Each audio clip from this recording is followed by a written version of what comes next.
ભાઈ હમણાં આપણી વચ્ચેથી નીકળ્યા તમારા જમાઈ આબાભાઈ નાઈ, મારવાડી સમાજના આગેવાન વાઘીલાલ પટેલ, ભાઈ ભીખાભાઈ પટેલ, ઠાકરસિંહભાઈ રબારી, પ્રવીણભાઈ દલિત, પથુભાઈ રાજપૂત, બીકે જોશી સાહેબ, જીલુભા વાઘેલા, મૂળજીબા, રામજીભાઈ ચૌધરી, કાનજીબા દરબાર, આપ સૌ સર્વ સમાજના વરિષ્ઠ આગેવાનો, વડીલો, યુવાન ભાઈઓ અને બહેનો,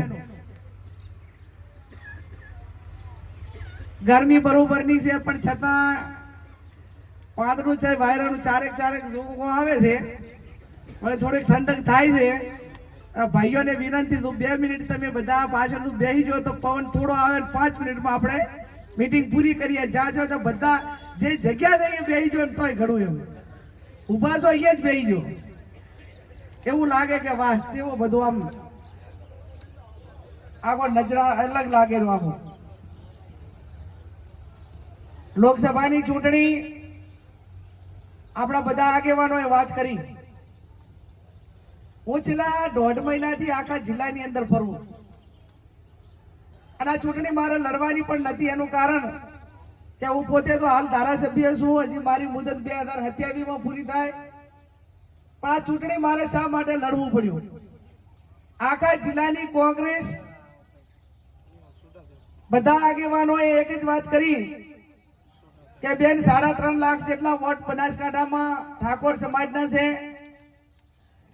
તમે 28 વર્ષથી જાહેર જીવનમાં છો, દરેક તાલુકાના તમામ આગેવાનોને ઓળખો છો. અમે બધા જ આગેવાનો સર્વાનુમતે તમને લડવા માટે એટલા માટે વિનંતી કરીએ કે સમાજ એક થાય, કોંગ્રેસને માનવા વાળો વર્ગ બધો સાથે રહે, બધા આગેવાનો સાથે રહે અને પરિણામની નજીક પહોંચી શકાય. એટલા માટે કરીને આ ચૂંટણી લડવાનો તમારા બધાના ભરોસે નક્કી થયું છે. ત્યારે પેલા શરૂઆતમાં તો એમ હતું કે કલ્પેશભાઈ મારું બેટું આવડી મોટી ચૂંટણી લડવી તો સિરીઝ લડવી, ડિપોઝિટ લડવાના ભરવાના પૈસા નથી. હજુ તો હમણાં 12 મહિના પહેલા જ વિધાનસભાની ચૂંટણી લડ્યા અને આખો દાડો ઓલે વાવ વિધાનસભા વાળાને તો એમ કહીએ ને કે સંભાળજો બેન, મામેરું ભરજો, તો એ તો કે હવે થાચા અમે તો ઉપરાપુર 4 વખત મામેરું ભરવું જેટલું. પણ લાગણી, પ્રેમ, સ્નેહ, આ પહેલી ચૂંટણી એવી છે કે આખા જિલ્લાની અંદર મંડપે લોકો બાંધે, વ્યવસ્થાઓ જાતે થાય, તમામ પ્રકારની સગવડો લોકો કરે. અને આ 1.5 મહિનાથી હું પ્રચારમાં ફરું છું, હજી મારી ગાડીનું ડીઝલના પૈસા પણ બધા લોકો આપે. આ કલ્પેશભાઈ બધા બીવડાવતા હતા કે બેન શું થાય એમ, પણ હવે બધા રાજી કે બેન હવે વાંધો નહીં. એવું ચૂંટણી પૈસાથી જીતાતી હોય અને પૈસા લોકશાહી ખરીદાતી હોય તો ગૌતમ અદાણી, મુકેશ અંબાણી, આ બધા ઉદ્યોગપતિ ભેગા થઈ અને 542 સીટો દિલ્હીમાં બેઠા બેઠા ખરીદી લે કે ના ખરીદી લે? ખરીદી લે. લોકશાહી પૈસાથી ખરીદાતી હોય તો, અને તો પૈસાથી ચૂંટણી જીતાતી હોય તો આપણા ભૂતકાળમાં આપણે અનેક ચૂંટણીઓ જોઈ, 2017ની જોઈ, 22ની જોઈ. જ્યારે એક બાજુ ધનશક્તિ હોય, એક બાજુ જનશક્તિ હોય. જેની સાથે જનશક્તિ હોય એને કોઈ ધનશક્તિની જરૂર પડતી નથી. અને જ્યારે લોકોનો પ્રેમ સ્નેહ હોય ને ત્યારે આટલા 2-3 કલાક લોકો બેહે. જ્યાં લાગણી ના હોય ને ત્યાં પકડી લાવો ને તો એમ કે હવે મને અત્યારે વહેલા નથી, દવાખાને દાવાનું છે, ખેતરે દાવાનું છે, અઢારે બાના હોય. પણ જ્યારે પ્રેમ સ્નેહ ને લાગણી અને ઉમળકો હોય ને ત્યારે બધું કામ પડતું મૂકીને પણ આજ તમે 3 કલાક ત્યાં બેઠા છો. અને આપણે ગામડામાં કહેવત છે કે મતદારોને આગેવાનોને પણ એમાં ઉમંગ ક્યારે આવે કે ઘડતું પૂરું કરવામાં મજા આવે, પણ હોય 100% ચાહે ભેગું જ ના થાય એવું હોય એટલે પછી કંટાળો આવે કે આમ ગમે એટલા મતીન તૂટી જાય તો પરિણામ તો આવવાનું જ નથી. પછી ઓલા રોતા માળે ચડાવે ને તો બધા ગોળા ગામમાં જાય, એક દારમાં ના જાય. હરબારનું તમે પેલું કરો તો એમાં પરિણામ આવે નહીં.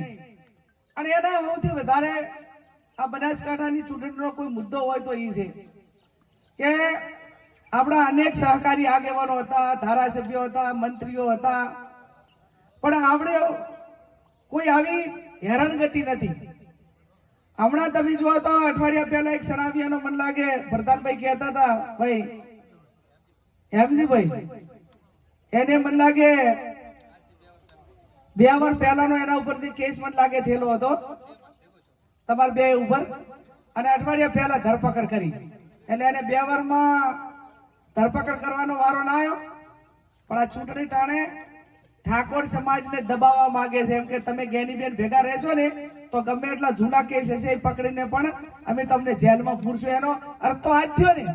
એના ઉપર કેસ થયેલો હોય તો 2 વર્ષ ત્યાં જણાવ્યા જતો, એ કોઈ ના પાડતું તું પોલીસને કાર્યવાહી કરવા માટેની, પણ એક રોપ જમાવવા માંગે છે અને દબાવવા માંગે છે. ત્યારે દબાવવા જ્યારે આ પોલીસ આ પ્રમાણે કરતી હોય ત્યારે લોકોને પણ મારી વિનંતી છે, હજુ તો કદાચ આ ગુલાબભાઈ ઠાકરસિંહભાઈ નાયનો વારો કદાચ આવશે, અને હું તો એમ કહું છું કે બધા વતી મારો વારો લાવો ને એટલે ચૂંટણી સામે લોકો જ લડે. તમારે રોજે રોજ એક આગેવાનને ખોટી રીતે હેરાન કરીને આ રીતે કરતા હોય, અને એક લોકશાહીમાં લોકો ચૂંટણી સ્વતંત્ર રીતે લડે છે તો એમને લડવા દેવાનું એક લોકશાહીમાં દરેક નાગરિકનો અધિકાર છે. એ અધિકારને શા માટે તમે એનું ગળું દબાવવા માટેની કોશિશ કરો? ત્યારે મારે વિશેષ નથી કહેવું, હું કોઈ ટીકા ટિપ્પણીમાં પડવા માંગતી નથી, પણ એટલું ચોક્કસ કહીશ કે આજે તમે જે ભરોસા હાથે મને ટેકો આપ્યો છે તન મન ને ધનથી, એ રાજકારણમાં 2-3 વસ્તુ એ મતદારો વિચારતા હોય છે ને આગેવાનો વિચારતા હોય છે કે ભાઈ આપણે ગેનીબેનને વોટ આપવું છે તો ભલે આપણે આપવું છે, પણ એમનો ભૂતકાળ કેવો છે, એનો ઇતિહાસ કેવો છે, એ વર્તમાન સમયમાં ગેનીબેનનો વ્યવહાર, કોંગ્રેસ પાર્ટીનો વ્યવહાર એ લોકો જોડે કેવો છે, અને ભવિષ્યમાં આપણે અમને નેતા બનાવીને મૂકશું, ચૂંટીને મૂકશું તો 5-25 જણા કોઈ અડધી રાતે કાળા ગમે એવા નાના મોટા કામ માટે થાય તો એ ખાલી હાથે પાછા નહીં આવે. આવા ભરોસા હાથે વોટ આપવાનું. પેલા ઉમેદવારોને બધા સામેના વોટ માંગે અને એ ભાષણમાં કે આપણે દેશના વડાપ્રધાનને અનેક વખત નામ લઈને એમ કે આપણે મોદી સાહેબને વોટ આપો, એટલા માટે અમે તમારી પાસે વિકાસના કામો માટે વોટ માંગવા આવ્યા છીએ. અને આવી મોદી સાહેબના નામે વાતો બધી થાય ત્યારે અમારા બધા આગેવાનો વાત કરે કે આપણે દીકરાની હગાઈ કરવાની હોય ત્યારે સામેવાળા જોવા આવે તો પેલો દીકરાને જોવે કે એના હારાને જોઈને હગાઈ કરે? પેલા તો મૂર્તિયાને જોવે ને કે ભાઈ આ મૂર્તિઓ પસંદ છે, પછી મિલકત એના હારાની કેટલી છે બરોબર. એમ પેલી શરૂઆતમાં તો પસંદ આવવું જોઈએ કે ના આવવું જોઈએ? આ તો વાત તો એવી જ કરે તમે મોદી, પણ તમારું કોને કે હું બધું કામ કરવા માટે સક્ષમ છું એમ કોને? ભાતી છે, હું તમને ખાતરી આપું છું કે તમારે કોઈને વચ્ચે રાખવાની જરૂર નથી. અડધી રાતે ભાભરા દરવાજા ખખડાવશું, પાડોમાં બેઠી છું, 28 વર્ષનો અનુભવ છે, હજી આજ સુધી કોઈ ઠાલા હાથે કામ માટે આવ્યું હોય પાછું ગયું હોય એવો એક પણ રેકોર્ડ હજી 28 વર્ષમાં બન્યો નથી. અને નથી બન્યો ત્યારે પૂરા ભરોસા સાથે આપ સૌને હું ખાતરી આપું, તમારું નાનું મોટું ટાપું કરીશ. આ ચૂંટણી ઐતિહાસિક ચૂંટણી છે. આ જેટલો માહોલ તમે અહીંયા અત્યારે બનાવ્યો છે એનાથી ડબલ તમારે ત્યાં 15મી તારીખે ફોર્મ ભરવા માટે આવવાનું છે. અને ફોર્મ ભરવા માટે એક દાડો હસે દસે થઈને ફરજિયાત આવવાનું છે. ફરજિયાત એટલા માટે આવવાનું છે કે આપણે મોટી લીડથી જીતવાનું છે ને, ઓલા લાંબા મોટા હાથ તરફ મોટી લીડથી જીતવાનું હોય તો પછી આજ એક દાડો તડકો ખમ્યો એવો ને એવો 15 તારીખે એક દાડો તડકો ખમશો ને. અને ખમવાનો એટલા માટે છે કે તમે બધા ફોર્મ ભરવા આવો અને પાલનપુરની બજારમાં 1 લાખ લોકો ભેગા થાય અને મીડિયા વાળા નોંધલ્યા કલ્પેશ ને બધા ડ્રોન થી કે આજ તો પાલનપુર આખું હિલોળે થયું છે. અને હિલોળે થયું હોય ત્યારે પછી ઓલા 10,000 વોટ ને દરેક વિધાનસભામાં ભીતળી ઉપર ચડીને બેઠા હોય કે આ વધારે જોર છે ને કાલે. તમારે ખબર છે ને કે ચૂંટણી આડા પંચાયતની ગમે 2 દાડા હોય ને એટલે વાતાવરણ આખો પલટો લાવે.